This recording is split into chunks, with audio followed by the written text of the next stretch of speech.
We are now on Rule 31, consolidation or severance. Now, we just have a little, more or less, five rules, a little over, more or less, not a little over, but more or less five rules remaining under the 2019 amendments. But it doesn't mean that we're done with it. We will still proceed with appeals, with original actions before the appellate court, with execution, provisional remedies, and special civil actions. Now, don't you worry, we will take it a step at a time. Now, let me continue with consolidation. When should consolidation take place? You have to remember this phrase. And what does it say? There should be a common question of fact or law. Now, you may have come across this phrase a number of times. I think some of you who still remember, will remember Rule 5, Rule 2, Section 5. And that is a provision on joinder of causes of action, if you still remember. Now, this should not be confused, consolidation should not be confused with joinder of causes of action.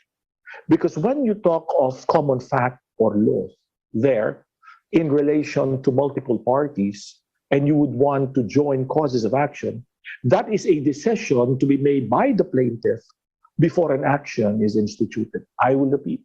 Rule 2, Section 5 will apply only when the plaintiff decides on whether to join as many causes of action, to join as many defendants, and if he decides to join as many defendants or be joined by other plaintiffs, it should have a common fact or a common law, because it involves multiple parties, and it should arise from the same transaction or series of transactions, jointly, severally, or in the alternative.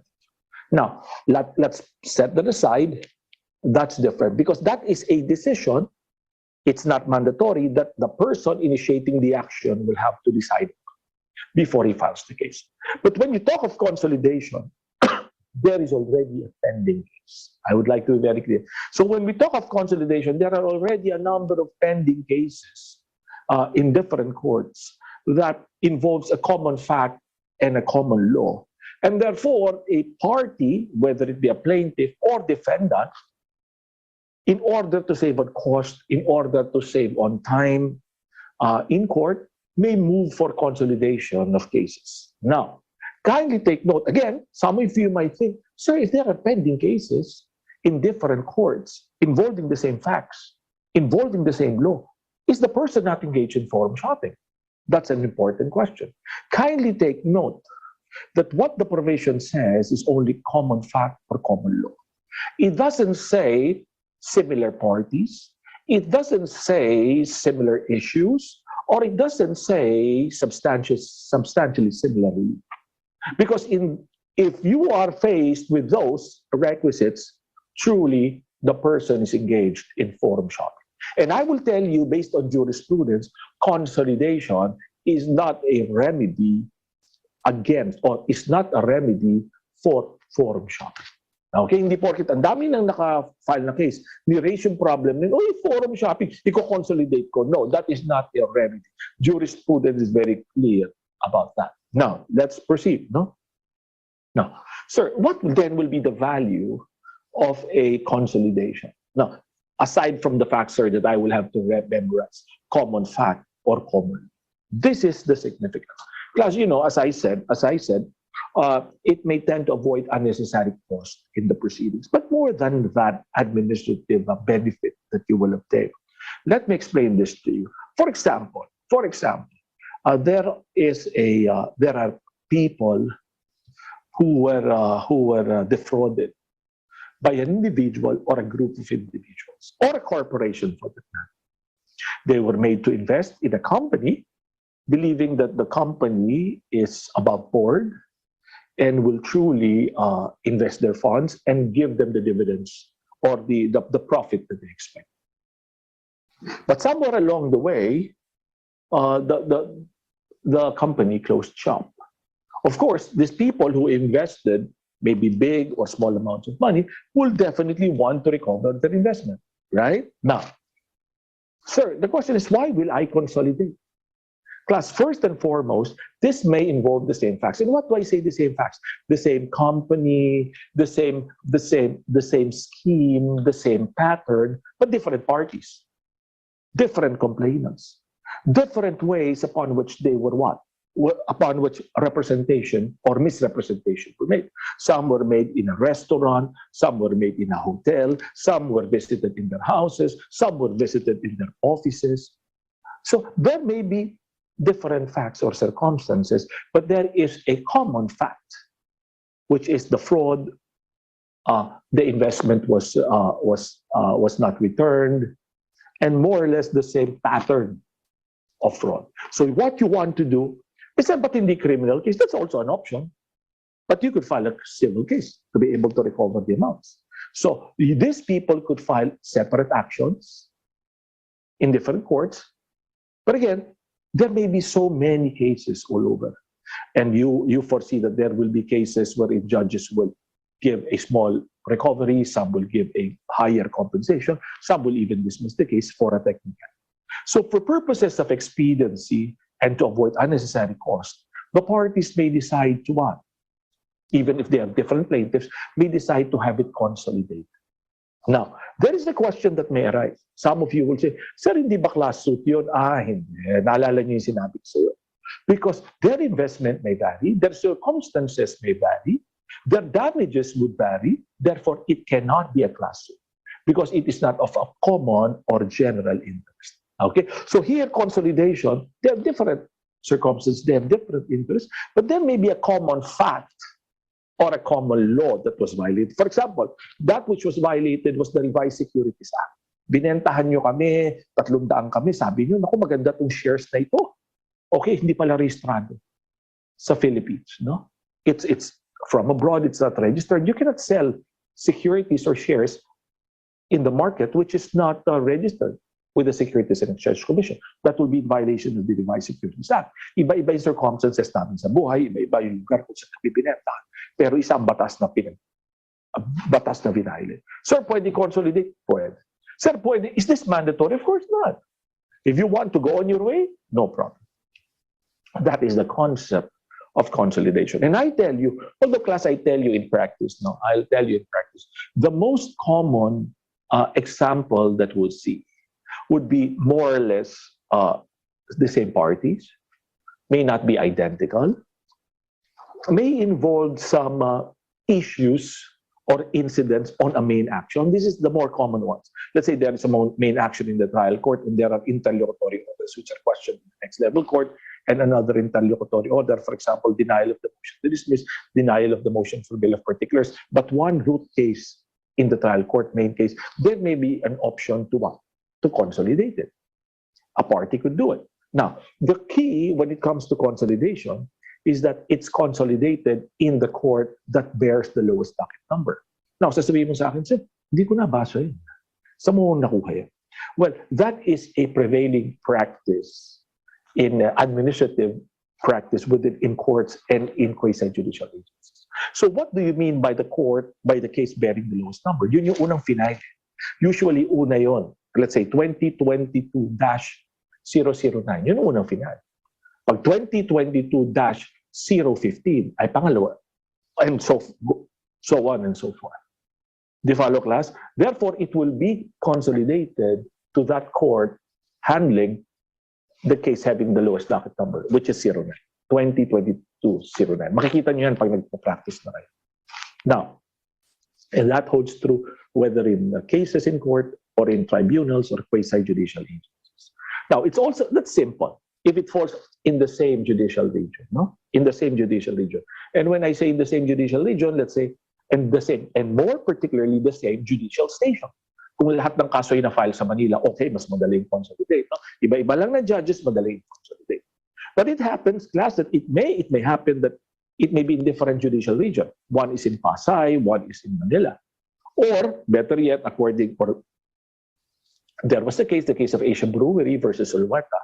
Sulweta versus Asia Brewery. One is filed in the province and the other one is filed in Makati.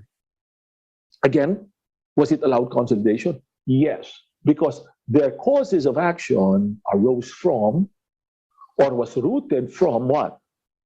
The dealership agreement. Sabi ng Asia Brewery, yung violate mo, hindi ka nagbabayad, yung dealership agreement. Sabi naman ng kulang mga delivery mo, tsaka remittance mo sa akin. Ng portion ko, sabi ni dealer.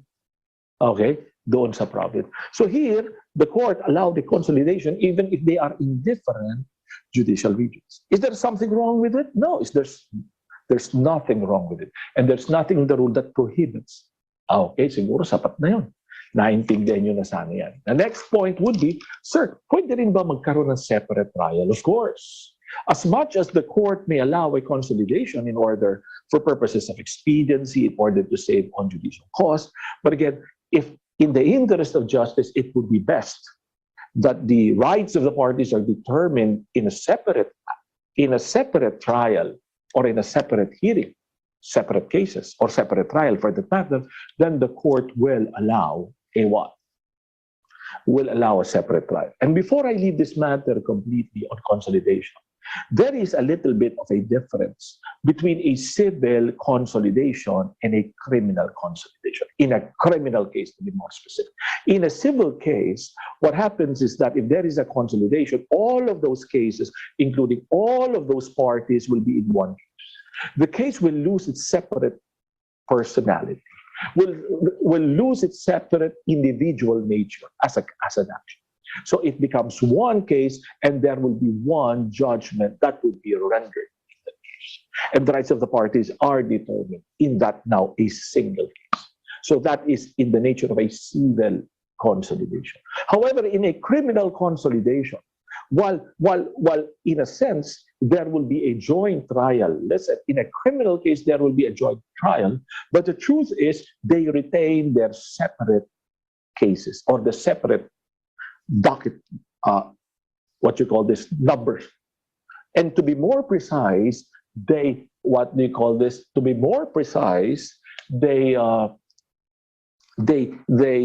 their own, what you call this, in consolidation. What will happen will be in criminal cases is that these cases will have their own information. And that's the difference. Because they have their own information, the consolidation is only for purposes of what? Of trial. Remember that, in criminal cases. Yung separate information niya, mamimaintain yun. So kung 5 information yon, sir, paano nagkakaganon yun? Well, yung isa si Mr. X, nag-issue ng 5 check-in tumalbog sa ABC Corporation. Doon yon, sa isang judge lang, 5 counts yon. So 5 numero yon, joint trial, pero ipipinalize ka doon sa 5 yun. Nakita niyo? Doon sa 5 counts na violate. Ganun rin, rape. 5 beses na ni-rape, 5 information yon. Sinong ni-rape? Yung isang tao na rin, yun, yung biktima na yun. Sino yung akusado? Yung akusado rin yun, si Mr. Pedro, for example.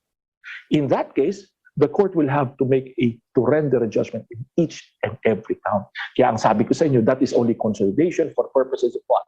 Trial under Rule 119. Kung hindi ako nagkakamali, ano yan, mga section 21 or 22 of Rule 119.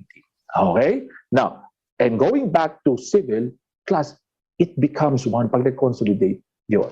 But again, the docket number will, to some extent, will be retained, but it will be treated as one. And the court will render a judgment based on the claims of the plaintiffs and the defenses of the defendants in one. However, kindly take note that even in civil cases, there is what you call a quasi-consolidation. Meron ganon. And what do you mean, sir, by quasi-consolidation? That it is consolidated only for purposes of trial. Sir, meron rin palang ganon sa civil cases? Yes, it's also allowed. And because, class, it's only quasi-consolidation, the cases maintain their separate what? Identities, separate natures. Magkaiba pa rin siya. Sir, ano namang value nun? Okay, listen. This involves the case of Republic versus Sandigan Bayan involving the Bain deposition. Ang nangyari, class, dito, 2 kaso to, na may deposition dito. Kinuha. Nagkaroon ng, this is another case, nagkaroon siya ng class? Nagkaroon siya ng consolidation, quasi-consolidation. Does it mean that the deposition here could be used here automatically? The answer is no, because they maintain or they retain their separate personalities. Correct? Na-retain yung separate personality nila. Sir, ano nga yung mangyayari? If this case would like to use the deposition from another case, ano yun? It will have to comply with Rule 130, Section 49, if I'm not mistaken, the exception to the hearsay. So in that case, the deposition was obtained in this case, although now there is what we call a quasi-consolidation. If they want to use it in this case, there should have been one. It involves similar parties, similar issues, relief, and there should have been one. An opportunity to cross-examine, okay? An opportunity to cross-examine. Only then can the deposition used here could be used here if it complies with the minimum requirements of Rule 130, Section 14. Okay, I leave that matter now. I will now move on to commissioners. Now, what about commissioners that I would like to discuss with you? You know, class, commissioners is something that students actually, if they could ignore it, they'll skip it. Okay, they'll skip it. Now, if you would recall our discussion on pre-trial, what did I tell you? The provisions of pre-trial tells us, based on its nature, and in Section 2, and the contents of the pre-trial brief as provided for in Section 6. What did I tell you? At that point, in the pre-trial brief, and understanding the nature of a pre-trial, the parties will have to state if they would want to avail of a commissioner. Okay, now who is a commissioner? A commissioner is a referee, an auditor, or an examiner. Okay, now please bear in mind that any matter can be referred to a commissioner. Okay, if there is what? Written consent of both parties. Okay, if they agree, if there is written consent of both parties, then any matter could be referred to a commissioner. Okay, any issue. However, kindly take note, if the parties do not consent, so sa madaling salita, pag nagkakasundo sila, any matter could be referred to a commissioner. But if they do not consent, the parties do not consent, the court may only upon application of either or upon its own motion. So the court upon its own initiative, pwede rin pala. Take note, ang commissioner pwede nakita ng court, ang daming records dito, puro financial records dito.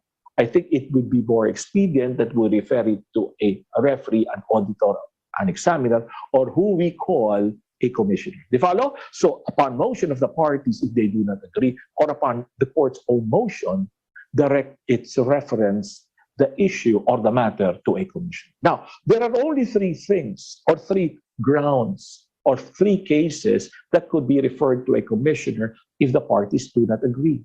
The first one is that the issue of fact arises from a long or voluminous account. Okay, long, and it would require an examination of a long or voluminous account on either side. Okay, so here the commissioner may be directed to hear and report upon the whole issue involving the long accounts. That's number one. So tandaan niyo yun, ano? Long accounts. Number two, the taking of the account is necessary for the information to court. So the taking of an account, maybe financial records, financial documents, or financial data is necessary for the court to render a judgment. Okay, necessary for the information of the court before judgment and for carrying the judgment into effect. So hindi pa, so kailangan ng husgado nung nung information na yun, so that the court can justly render a judgment. Now, and the last ground would be there is a question of fact other than upon pleadings, okay, arises out of motion and otherwise. So there is a question of fact. Of course, class, if there are facts already available in the pleadings, you don't need the commission. But there may be facts. There is a question of fact that the court would need to know, and for the court to be able to render a judgment or to give a judgment, give effect to a judgment. In which case, there may be a need to refer a question of fact to a commissioner that arises other than the plea. Okay? Maliwanag. Now, I hope that's clear. No? Punta tayo, class, sa susunod kong punto. What do we mean by an order of reference? Class, tandaan niyo, class. The order of reference is that which gives the commissioner the authority.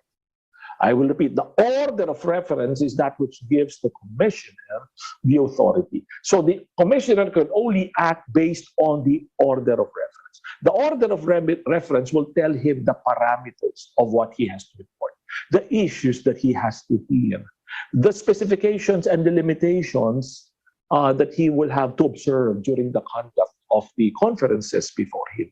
His power to issue a subpoena or a subpoena duces tecum.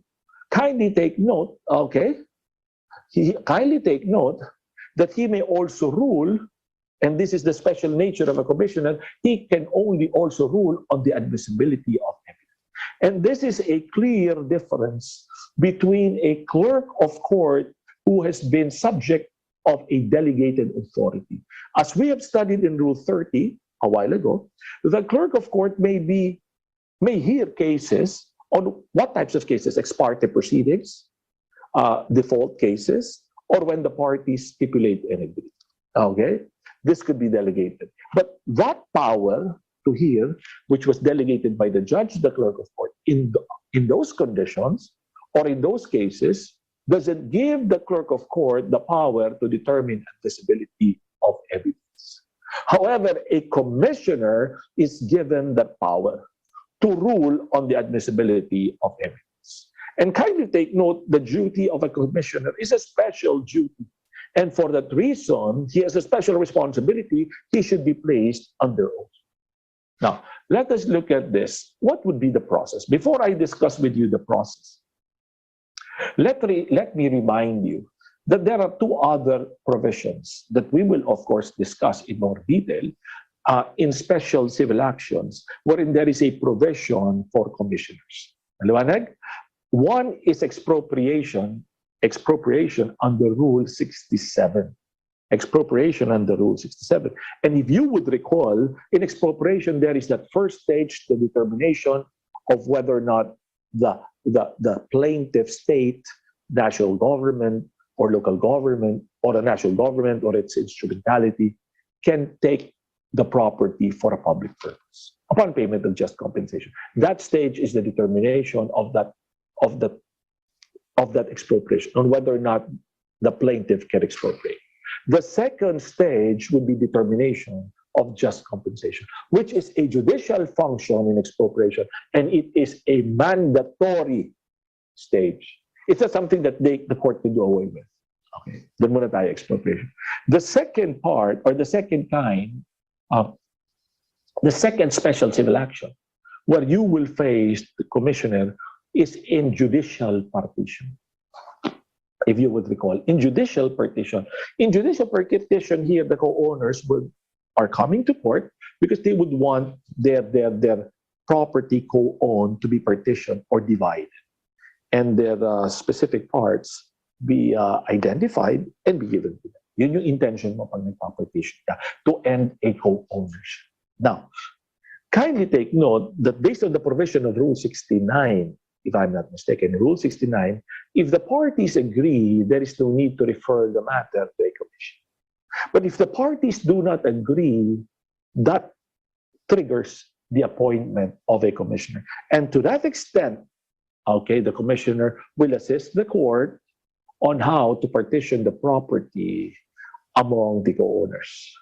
Of course, there is the steps that I will explain to you will more or less be followed in the same manner as Rule 67 and in Rule 69. Let me explain this to you. So meron na siya, nakasumpa na siya, meron na rin siyang order of reference, tama? Now, it is the duty of the commissioner upon receipt of the order of reference, okay, shall indicate the time and place of the first meeting of the parties in the council within 10 calendar days after the date of the order of reference. So immediately, makita niyo dito, the duty of the commissioner is to act immediately. From the time that he received the order of reference, he has 10 days to be able to set the first meeting with the parties and the council. Now, let us look at this, class. The commissioners can of course adjourn it from time to time, but the witness kindly take note, cannot refuse to obey a subpoena issued by the commission or to give evidence before him, because he could be placed in contempt of court. Kita nyo, napaka-powerful pala ng commission.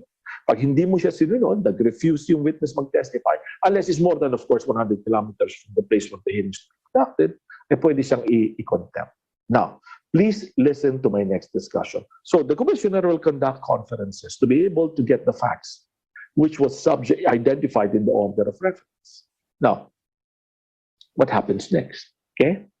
The commissioner will submit a report to the court. Take note, yun na in-expect ng court, yun ang gusto ng court eh. Yung designate siya, yung nilagay doon sa order of reference, submit mo. Ito na yung report. Now, the parties will be provided with a copy. And they have 10 days to comment. With or without the comment after the expiration of the period of time. Okay? The court will have to act on it. The court may either accept the report, the court can reject the report, the court can accept a portion, or the court may require them to modify, to return and to modify. Now, please take note, okay? That is what should happen so that the parties could comment. So, if, for example, it was accepted by the court, then it will now form part. It may assist the court in rendering the judgment because the court was so guided already on a question of fact that he wanted the commissioner to be able to determine, or certain facts that is, or accounts that is necessary for what? For him to be able to render what? To be able to render a judgment or to put the judgment into effect. So that is, okay, that is the nature of the work of a commissioner. Okay? Now, the court shall allow the commissioner reasonable compensation as the circumstances may warrant. It shall be taxed upon or must be paid by the losing party. Or the court may apportion it between the parties. You are with me? Ayan, naku, mukhang malapit na tayo matapos. Hindi dun sa, dun sa amendments, because we are now on Rule 33. Dito na tayo sa medyo exciting. Sir, di ba exciting? For me, it's exciting. Everything that we discuss is exciting. But we are now in Rule 33. Okay, Rule 33. And what is the Rule 33? It is what we call demur to evidence. Okay, I will repeat. It is what you call demur to evidence. Some of you will say, sir, parang mayroon rin yan ano sa criminal. The answer is yes. There is also demur to evidence in criminal cases. Okay? And that is found in Rule 119, Section 23. Now, but of course, I will first focus on, sir, touch mo bang criminal? Yes, slightly. Para may idea kayo, makakompare kayo. Alam niyo kung bakit ko gusto to touch slightly yung criminal? Kasi dalawang beses yan, if I could recall, tinanong na sa bar. One was before the year 2010. If not, I'm not certain, 2005, 2000. I'm not too certain if it's 2005, 2006. And another time was, I think, around 2015 up. But definitely not 2018. Tinanong na yan. And I noticed in some of my classes, sometimes I don't know if I have to get frustrated. In some of my classes, it's a civil case. They would say, a handful of students would say, if there is leave of court, if there is no leave of court, come on. You don't need to make such a distinction in a civil case. And somehow I'm bothered. Parang, tanong ko nga, may kulang ba? Ba't hindi niya naintindihan or hindi siya nakinig? Okay? Now, first things first. In a civil case class, leave is not necessary. Leave is not even an option, leave of court. Therefore, listen, after the plaintiff presents his evidence, may tatlo siyang testigo, as I have explained, tapos na siya magpresenta ng ebidensya. Ang tatlong testigong ito have identified his documentary evidence. And it has been duly marked, okay, and properly authenticated. After the presentation of all the witnesses, after presenting the last witness, the plaintiff is now ready to present his formal offer of exhibits. And under Section 6 of Rule 30, that's what you call oral offer of exhibits. Kasi nga, ang preference na ngayon ay oral, although under Rule 132, Section 34, pwede pa rin ang written. Pero ang preference ay oral, consistent with the judicial affidavit. Okay, let us look at this. Sabihin natin oral. So yung plaintiff sinabi, Exhibit A, the purpose is this. Exhibit B, the purpose of this. Is this the Exhibit C? All of this subject to what? To comment of the adverse party, the defendant. Now, after the adverse party comments, a photocopy, irrelevant, your purpose is a conclusion, all of those comments, then the court will have to resolve. The court may resolve also orally in open court. Now, if the court resolves, okay, the court rules on the formal offer, whether it be in writing or whether it be orally, the court rules, you are now ready to file your demurrer. If you want, this is not mandatory. So, sir, when do I file a demurrer to evidence? After the plaintiff has completed the presentation of evidence. I will repeat. After the plaintiff has completed the presentation of evidence. Sir, so ibig sabihin pala, sir, pagkatapos ng huli kong testigo, hindi pa ako tapos. Hindi pa. You are not yet considered to have completed the presentation of evidence. You are only considered to have completed the presentation of evidence when you make a formal offer and the court rules on the formal offer. When the court rules, okay, then the defendant can now file a demurrer to evidence. Listen, the defendant, sir, I will file leave. Please. Tingnan niyo mukha ko. Please. Alam niyo talaga, pag nakabasa ako sa exam niya, lalo sa klase, nalulungkot ako. Sabi ko, may kulang ba? Kasi class, it's very fundamental. This is very fundamental that if you only read the provision of the law, you should not be giving me the answer. Kaya ang isang professor, baka nalulungkot, tatanong niya, nagkulang ba? Kasi dalawa lang yun eh. Hindi ba ako nag-come across or hindi ka nagbasa? Dahil binibigyan mo ako ng ganung sagot. Do you follow? Because in civil, I will repeat for the nth time, you don't need leave. But you can file a motion or what you call a demurrer to evidence. Sir, why do you use the word motion? Hindi naman yan motion. Tama, demurrer to evidence. However, the demurrer to evidence is subject to Rule 15. It is clearly now provided under Rule 15 that it is what? Under Rule 15, that it is a litigious motion. Okay? That naturally, it's a litigious motion. And because, so class ganyan, for the first time, it was made clear. Noong araw, hindi maliwanag yan. Basta demurrer, alam ko. Nung una kong final, ano bang format? Anong format? Format ng motion. This was made clear for the first time only in 2019. So a demurrer to evidence is in truth a motion, a litigious motion. Therefore, the adverse party, when the defendant files, and the adverse party is the plaintiff, will have to comment within a period of 5 days. If he decides not to file a comment within a period of 15 days from the filing or from the expiration of that period to file a comment, the judge will have 15 days to resolve the demurrer to evidence. 15 days. Consistent with Rule 15. Maliwanag ba, class? Consistent with Rule 15. Now, magkaiba yan kasi sa criminal. I hope you're still with me. Now, sir, na-deny yung demurrer to evidence. Okay? Na-deny yun. Pwede ba ako mag-MR? Basahin mo. Basahin mo. Pwede. Hindi siya prohibited sa Section 2 of Rule 33. Ang bawal is to appeal a denial or to file a certiorari prohibition or mandamus before judgment. Okay, kunyari, nag-file ka ng demurrer to evidence, defendant ka. Denied yun. Pwede ka mag-MR. Okay? Pwede ka mag-MR. Denied eh. Pero hindi ka pwede mag-appeal. Hintayin mo, presenta ka muna ng ebidensya. Defendant ka, nagpresenta ka na ba ng ebidensya? Hindi pa. Di magpresenta ka ng ebidensya. After the court renders the judgment, you appeal. And then you question it as part of your appeal. Now, the habit before or the practice before this provision is, pag dininay yan, isa certiorari yan. Mag-MR yan, motion for reconsideration, then isa certiorari yan. That was how it was. That was the practice before. Kaya lang, alam na Supreme Court, kaya nilagay ito dito.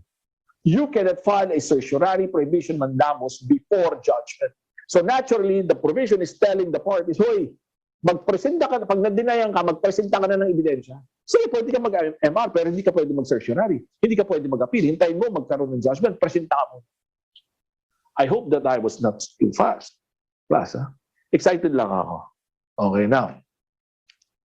Hindi pa ako tapos dito. Sir, paano naman? Yan yung pinagsasabi mo, deny. Sir, paano naman kung granted? Ayan. Sino ang prejudice pag granted? O, ba yung plaintiff? Ibig sabihin yung complaint ng plaintiff, hindi tumayo. At dahil hindi siya tumayo, anong ginawa ng court? Pinadismiss ng court. Okay? Hindi siya, ano ibig sabihin? The evidence presented by the plaintiff is insufficient. Can you imagine, class? Can you imagine? It's only the plaintiff who presented evidence. Or if it's a company which presented evidence, siya lang ang nagpresenta ng ebidensya. Tapos sabi ng court, uy, mahina, walang prima facie, is dismissed. Yun ang effect pag nag-demur. Dismissed. Now, ang question is this, a very important question, and please listen. Sir, if it's dismissed, is it with or without prejudice? O, ano sagot? It is with prejudice. Pag hindi pa sapat, it is an adjudication on the merits. Sir, ganun? Oo! Inubutuloy ako sa inyo. Bakit? Kasi nagpresenta ng ebidensya eh. Bakit without prejudice? Nagkaroon ng presentation of evidence except that the defendant, alam niyo class, pag nag-demur ka, ang defendant, ang postura niyan, his posturing is as if, mahina ang kaso mo. Okay, sa Tagalog, partida na nga. I'll give you an advantage. I will not retaliate. Suntukin mo na ako. Suntukin mo mukha ko. Sige. You will not make me fall. That's the message you're trying to bring to the plaintiff. So therefore, if you file a demur to evidence, you filed a demur to evidence, and it was granted, dismiss ang kaso. Sir, adjudication of the merits, yes. Therefore, what's the remedy of the plaintiff? The remedy of the plaintiff is either, hindi naman to, mandatory, pwede siya mag-MR within the regulamentary period, or he could file what? An appeal. Pwede ba siya, sir, mag-appeal na agad? Pwede. Dismiss kaso. Now, this will be the last point. Okay? Before I touch on criminal, para hindi kayo, ayoko na sana, kaya lang, kasi makakainan ako ng oras eh, kaya lang, para complete, no? Let us paint the scenario. Sir, paano if it was appealed by the plaintiff, dismissed ang kaso? Umakyat sa Court of Appeals, ni-reverse ng Court of Appeals. Therefore, what happens is, everything that is on record, what is on record, were the evidence presented by the plaintiff. Nothing more. The defendant has no evidence. So therefore, if on appeal, talo si plaintiff, dismiss kaso, umakyat sa CA. Andito na, umakyat sa CA. Sabi ng CA, ay mali ka, trial court. Dapat hindi mo dinismiss. Therefore, what is the evidence available? Only the evidence of the plaintiff. Can the Court of Appeals require the defendant to present evidence? Not anymore. He is barred from presenting evidence. Can the court render a judgment? Yes, based on the evidence available. What do you expect? Ni-reverse na, di malamang panalo siya. Do you get me? That is the downside in a civil case. I will repeat. That is the downside. Ibig sabihin, if the case has been previously dismissed in the trial court and the plaintiff appeals and the court and the appellate court reverses it, the court can already render a judgment without requiring the defendant to present evidence. Okay? Itabi niyo yan ganyan. Kasi class, baka gulatin kayo ng comparison. Alam niyo.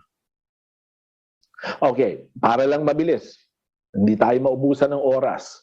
Ano ba to, sir, na demur to evidence? Ano, sir, itong demur to evidence in criminal cases? Class, yung konsepto niyan, pareho din.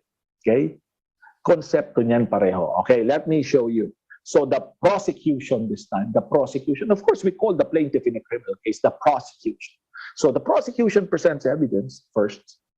And then after the prosecution completes the presentation of evidence, gano'n, may mga testigo siya, 5 testigo. Kung ilang testigo mo, kung may mga dokumento ka, markahan mo lang. After the prosecution has rested its case. That's what Section 23 tells you of Rule 119. Sir, sabihin mo, bakit ba rested its case sa criminal case to that of sa civil, the plaintiff has completed the presentation of evidence? Wala. Pareho rin. Ba't di pa pinareho? Siyempre, ibang dating pag criminal. Your Honor, I rest my case. Ganun yan eh. I rest my case. But thus, it only tells us in a criminal case as it is in a civil case that when the prosecution has rested its case, the prosecution has completed the presentation of evidence. And therefore, the accused, not the defendant. But of course, if you want to call him the defendant, the accused can now file his what? Demur to evidence. Now, you have to listen to my statement. Unlike in civil, by reason of the guidelines in continuous trial, a leave, ito na yung gusto nyo, yung leave. Sir, pwede bang kailangan ba mag-seek ng leave? Hindi siya mandatory, pero it is highly recommended, it is highly preferred. Okay? So kung ikaw ay abogado sa isang criminal case ng akusado, hinay-hinay. Rekomendado, ayan, rekomendado, mag-file ka naman ng leave. Criminal to, ha? Bakit? Because class, by asking leave, and again, as I was telling you, under the guidelines and continuous trial, the leave could be applied for orally. You could tell the court, Your Honor, I would like to seek leave to file demur to evidence. Permiso po para mag-file ng demur to evidence. Okay? It can now be made orally. However, for the longest time, and it still is today, you could file leave in writing. So, you will ask me, Sir, ang nakakalito kasi, ba't ka pa mag-leave? Magdi-demur ka rin. Class, to make it simpler, and for you to be able to remember, when we talk of leave, class, you're telling the court, Your Honor, give me a chance to submit my demurrer. This is my basically my outline. This is what I'll tell you. But it's not yet it's not really just all of the things that I will unview, the substance of it. But more or less, if you will look at my leave, Your Honor, there's a good reason for you to allow me to file a demurrer to evidence, a full-length demurrer to evidence. So it is preparatory to the filing of a demurrer to evidence in a criminal case. So the court will now what? Examine your leave. If the court says, oh, pwede. Okay, it appears that the plaintiff has no prima facie case. Mahina yung prosecution. Sige, file ka demurrer. The court grants leave. Then you file a demurrer to evidence. So it's a two-step process in a criminal case. But again, I tell you, the leave is not mandatory. There are some lawyers who will not seek leave, but that's very dangerous to your client. And I've seen clients or accused suffer because of lack of what? Clear understanding of the rules in criminal cases for demurrer to evidence. Now, let us explain. Nag-file ng leave, granted, okay, granted, he filed the demurrer. Let's say the demurrer to evidence of the accused was denied. Okay, denied yun. Can the accused still present evidence? Of course! He could still present his evidence to defend himself, to prove his innocence. Why? Because nag-seek siya ng leave, pinayagan, nag-demurrer to evidence siya, although denied, pwede pa siya magpresenta ng evidence. Maliwanag? However, it's also possible he sought leave, it was denied. Okay, hindi ka naabot sa demurrer, matigas ang ulo mo. Pag pinilit mo, denied na nga eh. Anong dapat mong gawin? To present evidence to prove your innocence. Okay, yun yun. Now, what if brave ka eh? Diba? Wala nang leave. Alam mo, malakas kaso ko. Walang leave. I filed the demurrer to evidence, sir, without asking for leave of court. Wow, magaling ka. Hindi yan puro tapang. Pag dininay ka ngayon, you can no longer present, your client can no longer present. That's how important the leave is. Kaya nga sabi ko, hindi man siya mandatory, please preferred siya. Recommended siya. Dahil pag hindi ka nag-file na leave, you automatically file demurrer to evidence, the court can already render what? Judgment if it gets to be what? If it gets to be denied. The demurrer to evidence, not the leave. Okay, now, let us say that you were allowed to file leave.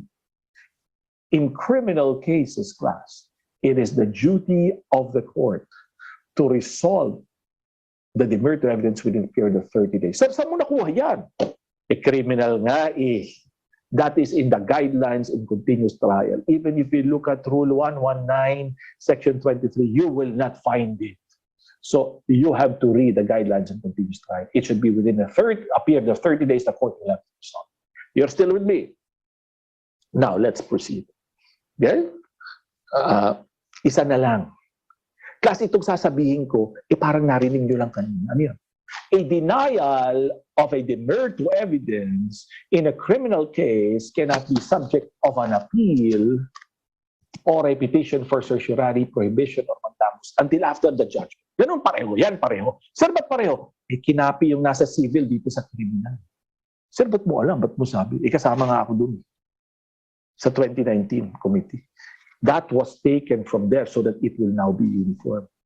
You cannot delay the proceedings that pag may denial, akyat ka, hindi na pwede.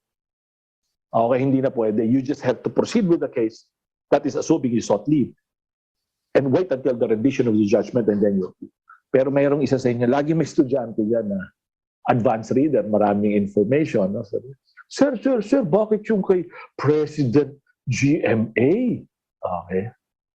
Eh, sir, dinina yun, umakyat sa Supreme Court. Tapos na-dismiss. You know, that's a special circumstance. That's a special case.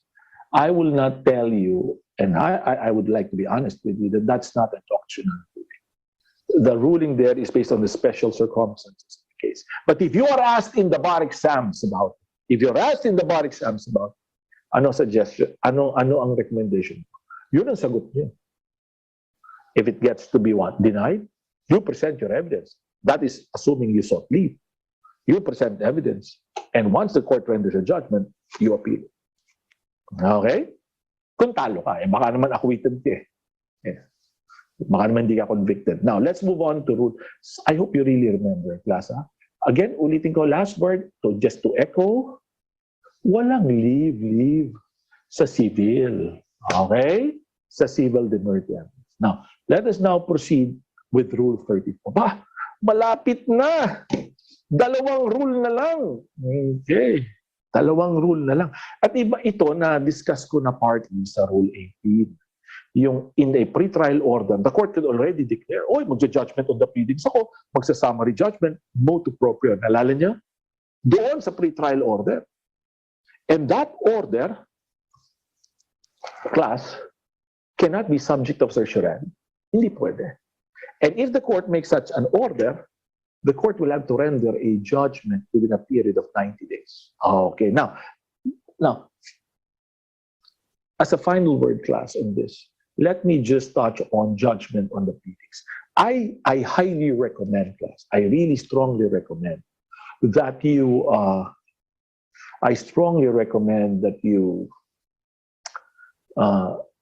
memorize the definition of judgment on the pleadings. And what does it say? The answer does not tender an issue or otherwise admits the material allegations of the complaint. In very simple words, it tells you that the defendant simply, in his answer, admitted the cause of action. That's all it tells you. The answer does not tender an issue or otherwise admits the material allegations of the complaint. Inamin niya yung cause of action, and he did not raise a defense. In which case, expect a judgment on the pleadings. May complaint, may answer. Ano yun? Eh, wala kang negative defense, wala ka ring affirmative defense. Anong sabi mo?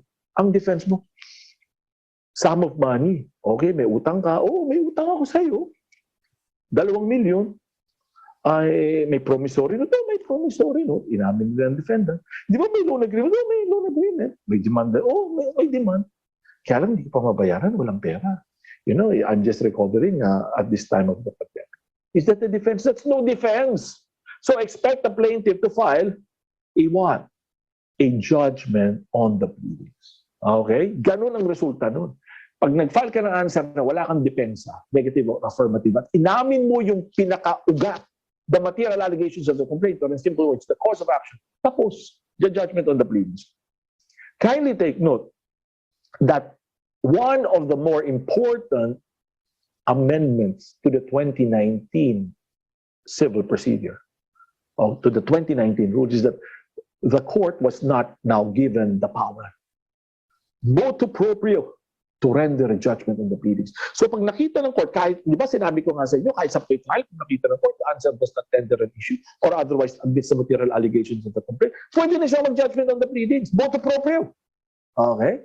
But still, under the provision, it would be by motion, my point. Okay? So the party, okay, and kindly take note, the party can kung nakita niya yung sagot, sama, sabi, inamin naman judgment on the pleadings, he could file a motion. Or again, as I stated, the court can do that motu proprio. And I recall the discussion before under Rule 34, ang tanong, ibibigay, sabi ng mga justices, ibibigay na po sa mga judges to give them for them to be armed. Kasi noon, class, ang mga judges parang naninimbang parang sige, mag-trial na lang. Kahit na glaring nga sa pleadings na wala naman talagang depensa. pwede na mag-judgment on the pleadings. And of course, they tend to be more careful. So mag-trial tayo. So that is the reason why it was provided there. Okay, liwanag. No? Nilagay na yan, kaya yan nilagay na siya. Okay, class, it was made very, very clear there that the court can do it motu proprio if it appears on the pleadings that it does not tender an issue or otherwise admits the material allegations of complaint. The court can render a judgment on the pleadings. Now, kindly take note that a motion for judgment on the pleadings is a litigious motion under Rule 15. So, litigious motion na naman, parang demerit evidence? Yes. And because it's a litigious motion, the adverse party, meaning the defendant, will have to comment, okay, within a period of 5 days. And after the lapse of that period, with or without a comment, the court can already render a resolution within a period of 15 days. Okay? Kindly take note that the action of the court on a motion on judgment on the pleadings shall not be subject of an appeal, certiorari, prohibition, or mandamus. Now, some practitioners and even students are confused with this provision. So, hindi na pala ako pwede mag-appeal pag nagkaroon ng judgment on the pleadings. Pwede ka mag-appeal dun sa judgment. I would like to be very clear. You can appeal on the judgment, but you cannot appeal on the order of the court saying what his action will be.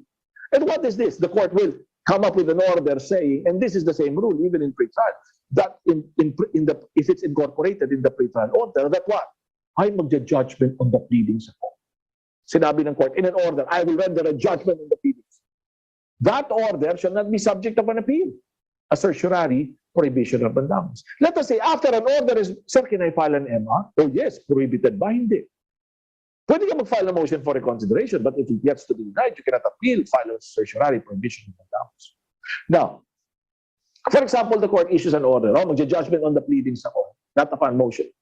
Okay, but it's possible that the party files a motion, the court issues an order, you follow? Issues an order, okay, magja-judgment on the pleadings ako. Or the court upon its own initiative, nakita niya sa pleading, magja-judgment on the pleadings ako.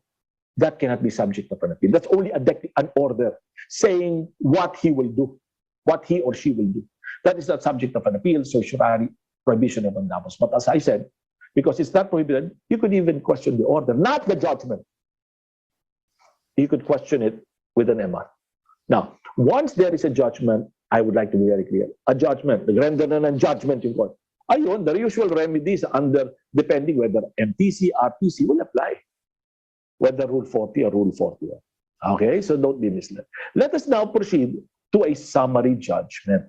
Tapos mamaya, pag hindi niya pa rin naintindihan, pag hindi niyo pa rin naintindihan, i-compare ko na. Yan na lang ang pagkapitan niyo. Pero sana naman maintindihan niyo. Class, remember, the difference between a summary judgment, okay, yan, sir, nag-difference ka na. Class, yung judgment and the pleadings, pleading lang ang babasahin ng court doon. Pati attachment. Yung summary judgment, class, different.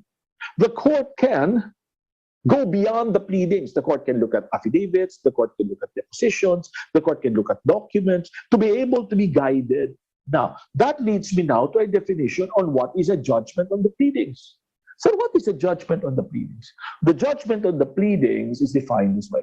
When there is no genuine issue as to a material fact. And this shows another difference. So, sabi natin, yung pleadings lamang, di ba? Sabi natin, judgment of the pleadings lamang, tsaka attachment pleading ng court. Dito, sa summary judgment, hindi lang limited sa pleadings. Siyempre, babasahin yon, including affidavits, depositions, documents. Okay? And as we said, judgment on the pleadings, the answer does not tender an issue or otherwise admits the material allegations. And because of that, there will always be a complete judgment. Or not a partial, but a complete judgment. Now, let me now lead you to a summary judgment under Rule 35. Ano yun? Under Section 4, what does it say? Okay? There is no genuine issue as to a material fact. Okay? Except as to the amount of damages. That would require further proceedings. Now, sabi ibig sabihin, there is no genuine issue. Ay, class, may mga dininay. Nagsagot siya ng answer, maaaring nag-file siya ng answer, nag-deny nito, paragraph 4, paragraph 5, paragraph 6. Dinideny niya na may utang, sabi niya, wala akong utang sa'yo. But the truth is, meron. Bakit? May sulat siya. Nakikiusap pa nga ng waiver of interest. Marami pa siyang communication, email and text communication. Sabi, i-waive mo naman yung ibang interest. Hindi ko naman dinideny yung utang ko. But in this pleading, in his answer, he denies that completely. So, if you read the answer or the pleading, it will show, ay, may issue. Walang utang. Diba? May issue. But if you look at other documents, affidavits, deposition, you will understand, the court will now understand, oh, the issue is false.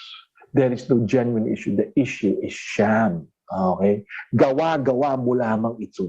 Okay, class, are we clear? Now, I hope that that's, and class, kindly take note that in summary judgment, there could be a complete summary judgment or a partial summary judgment. If there are issues wherein there is no genuine, if there are portions wherein there is no genuine issue, or nahalo na, there is no genuine issue as to a material fact,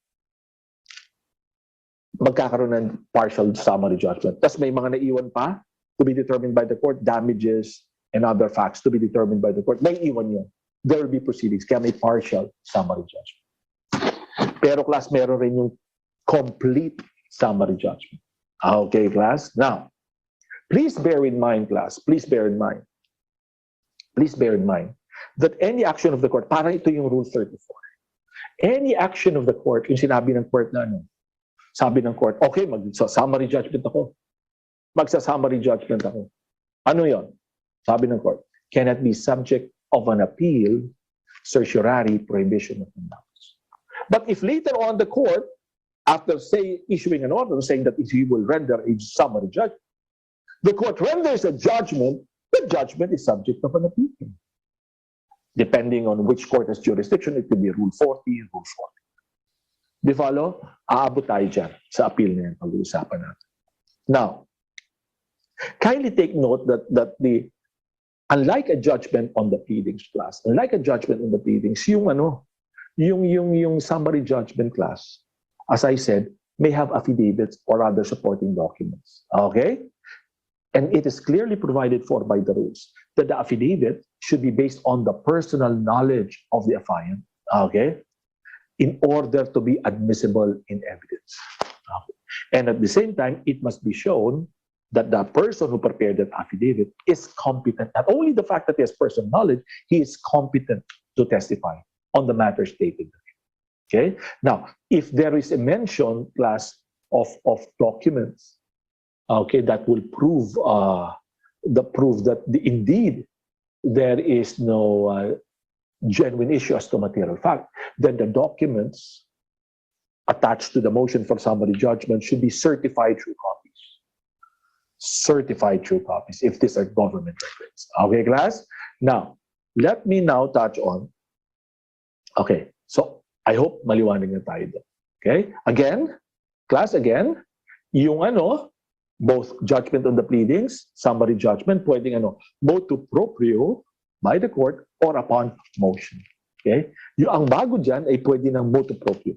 And as this was even made clearer in the provision of Rule 18 in pretrial, it could also be incorporated in a pretrial order within the judge after examination of all of the evidence and all of the pleadings. Would say, oh, magja-judgment on the pleadings ako, magsa-summary judgment ako. But that is not subject of an appeal.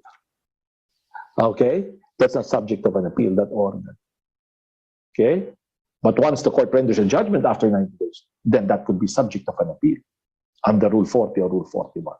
Now, sir, tapos na tayo. Hindi, sandali lang. May konti lang akong dagdag, ha?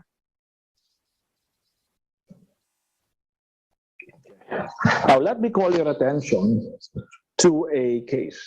The case of Home Development Mutual Fund versus Sagun.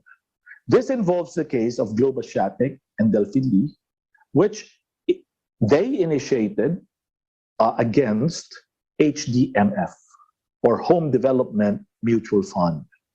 Okay? It is an action for specific performance. It was the contention of the plaintiffs in the lower court, Globashatic and Lee. Okay? Their contention was that HDMF should accept the proposed replacement of the buyer's borrowers who had become delinquent. So mayroon silang mga pinasok kasi developer kasi itong Globasiatic na paltan na yung mga hindi nagpapayad, yung mga delinquente nilang mga borrowers. Asserting that HDMF inaction to accept the replacements had forced Globasiatic to default on its obligations with HDMF. So yun yung sitwasyon. Now, Globasiatic and Delphin Lee filed a motion for summary judgment, which the Makati RTC, which the Makati RTC granted. And if I would read, the plaintiff have proven their case by preponderance of evidence, sabi ng court. As such, they are entitled to specific performance and the right to damages as paid for in the complaint. So you have here a situation wherein there was a motion for summary judgment applied for by the plaintiff. Now, before I proceed, going back to the rule, unlike judgment on the pleadings, I will repeat, unlike judgment on the pleadings under Rule 64, it is the plaintiff that files the judgment. But in Rule 35, summary judgment, it could be filed either by the plaintiff or the defendant. The plaintiff could apply for it, or the claimant could apply for it at any time after the pleading has been what? At any time after the pleading in answer thereto has been served. So there should have been first a response or an answer before the plaintiff can file for a summary judgment. On the other hand, on a defendant filing a summary judgment, there is no need of an answer because it could be filed at any time by the defendant. Okay, at any time by the defendant. So let us now try to answer the question. Whether a petition for certiorari is the proper remedy to assail a partial summary judgment. So this is just a part of what the court had to determine. Okay? So this is just a part of what the court had to determine. What did the court say? Is petition for certiorari the proper remedy? The answer is yes, sabi ng court. A partial summary judgment like that rendered by the Makati RTC was in the category of a separate judgment. Listen, a separate judgment. Such judgment did not adjudicate damages. So they were saying that yes, there was a declaration of specific performance, but there is still a need for the court to determine the amount of damages, and still directed that further proceedings be had in order to determine the damages to which Globasiatic and Delphin Lee could be entitled. Considering that the partial judgment was interlocutory, because there is still something else to be done on the determination of damages, the remedy could not be an appeal, okay? But a petition for certiorari for only a final judgment or order can be appealed. So here you have to take note.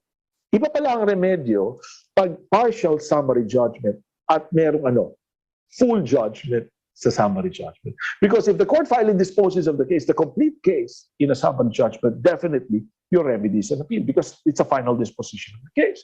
But what we're being told by the Globasiatic case is that there is a determination on specific performance, but there is still a need to hear the parties as to the amount of damages. That is only a partial summary judgment. And therefore, if the interlocutory order is adverse to you, to your interest, your remedy is a petition for certiorari. But of course, before you file a petition for certiorari, you will have to file a motion for reconsideration, because one of the requirements of a certiorari is that there is no appeal or any plain and speedy remedy, and an MR is a speedy remedy, therefore you have to file a motion for reconsideration. But this next case, my last one, will also be very interesting. The case of trade investment, okay? Kindly take note that the Home Development Fund versus Sagun case is a 2018 case. There is this Trade Investment Development Corporation, or TIDCOR, versus Philippine Veterans Bank. This is also a case involving a summary judgment, okay? In this case, the court rendered a summary judgment. The court held that, as made manifest in the pleadings and supporting affidavits, as I told you a while ago, when you talk of summary judgment, you could go outside of the pleadings. It says supporting affidavits and admissions and record. There was no genuine issue as to a material fact posed by TIDCOR with respect to its liability under the guarantee agreement. Okay, wala naman daw ni-raise na issue dun sa liability under the guarantee agreement, except as to the amount of damages. But sir, parang yan ang sinabi mo sa amin kanina. wala na, nag-rule na, but meron pang amount of damages to be determined. Thus, the RTC found that the respondent was entitled to a judgment in its favor. Okay? So, as TIBCOR deemed the sale order as final order susceptible of an appeal, in which pure questions of law are involved, TIBCOR directly filed the instant petition before the court under a Rule 45. So makita nyo, class, unique ito eh. Unique ito. Rule 45 ang final niya. Okay? Dumiretso siya sa Supreme Court on appeal from the RTC. Remember, the RTC rendered a summary judgment. Okay? A summary judgment, it says it's entitled to a judgment, although there is still the amount of damages to be determined. So they went out from the RTC, they went up directly to the Supreme Court. And that is on a pure question. Okay? In relation, they filed the instant petition to Rule 45 in relation to Rule 41. Respondent filed a motion to dismiss, arguing that petitioner filed the wrong mode of appeal. Ayun, sabi, mali, ba't ka dumiretso sa Supreme Court? The court denied respondent's motion to dismiss for lack of merit. Okay. And therefore, there was comment and filing in the appellate in the Supreme Court. The question now to be answered is this: whether the instant petition is not subject of an appeal under Rule 45 and should be summarily dismissed. Okay? An order or resolution granting a summary judgment which fully determines the rights and obligations of the parties relative to the case and leaves no other thing to be issued or resolved is a final judgment. Okay? Final judgment yun. Okay? If there is nothing else to be done. Okay? And citing citing Ibiernas versus Tanco Gabaldon, when a court in granting a motion for summary judgment adjudicates on the merits of the case and declares categorically what the rights and obligations of parties are and which party is in the right, such order or resolution takes the nature of a final order susceptible of an appeal. In leaving out the determination of the amount of damages, summary judgment is removed from that category of final judgment. Okay? Pag nag-iwan daw ng ano yun, nag-iwan ka ng amount of damages, doon, it is what? Is removed from the category of final judgment. Kung there is nothing else to be done, okay? Tapos na yun, final judgment. However, in leaving out the determination of the amount of damages, is summary judgment is not removed from the category of a final judgment. In the instant case, it is clear that the sale order discussed at length the applicable facts, the governing law, and the arguments put forward by both parties, making an extensive assessment of the merits of the complaint. The RTC then made a definitive adjudication in favor of respondent PBB. As manifestly seen in the sale order, the RTC categorically determined what rights and obligations of the parties are, ruling in no uncertain terms that respondent PBB's complaint was meritorious and that petitioner TIDCOR should be made liable under the guarantee agreement. Now, sir, parang gumulo. Okay, ito lang ang guidance na ibibigay ko sa inyo. Kasi parang, while sinabi dito, sinayit yung Ibiernes, which is consistent with Globasiatic, when there is something else to be done, when there is still amount of damages to be resolved, sabi nila, ano yun? That is not yet a final judgment. It's only a partial judgment. And following Globasiatic, the remedy should have been a petition for certiorari. However, the court went on to further state, ito yung ano daw, the court went on to further state, ano yung sabi ng court? That if the court categorically resolves the case and determines the rights and obligations of the parties, there is nothing else to be done, and therefore that's a final judgment. So the only guidance I could give you, because there is an apparent conflict, okay? But there is no doubt that if there is something else to be resolved, it is a partial judgment, right? There is no doubt that your remedy should be a petition for certiorari. However, in this case, there was still damages to be resolved, the case of TIDCOR, but the court said there was a categorical declaration of the rights of the complainant, and therefore it's treated as a final judgment. So my guidance for you is that you look at the case carefully, the facts carefully. If there is nothing else to be done, the case is completely resolved, then it's a final adjudication. The remedy is in appeal. But there is still something to be heard in the proceedings to be determined by the court. It's a partial judgment. And therefore, your remedy is a petition for certiorari. That's the best way to reconcile. Okay? So I would say we're done with the amendments under until Rule 35. Then we will proceed with judgments and the remedies available to a party who has agreed from a final judgment. This is what we will do. Motion for reconsideration, motion for new trial, appeal. We'll discuss that. And the other remedies, if the judgment by chance became final and executory, or the court already issued an entry of judgment.